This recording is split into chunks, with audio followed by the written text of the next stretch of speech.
Cederalon belasan truk tangki pengangkut minyak sawit mentah tertahan di Terminal Tipe C Matang Gelompang 2 Pesangan Biren sejak Minggu 25 Januari 2026 malam.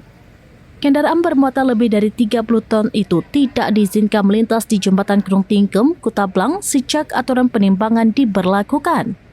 Truk-truk tersebut tertahan setelah melalui penimbangan dengan sistem weigh-in machine di dekat jembatan. Pantauan pada Senin 26 Januari 2026 menunjukkan puluhan unit truk parkir berjejer di terminal. Sebagian telah parkir permanen di sisi barat jembatan, sementara lainnya menunggu antri penimbangan. Petugas dari Balai Pengelola Transportasi Darat Kelas 2 Aceh mengarahkan truk diduga bermuatan lebih ke dalam terminal untuk diperiksa.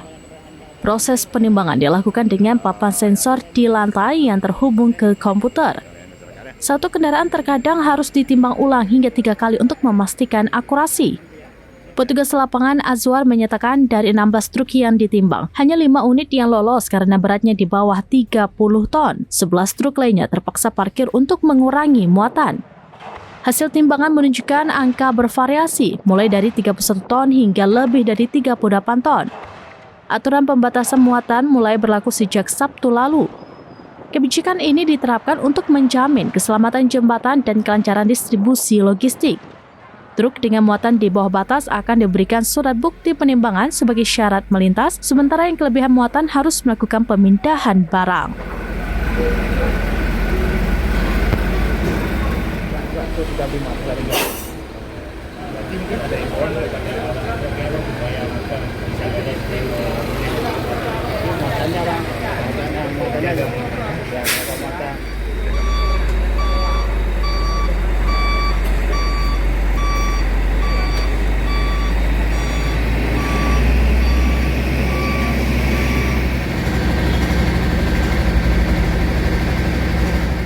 Dari Biren, Yusmadin Idris, Rampinews.com.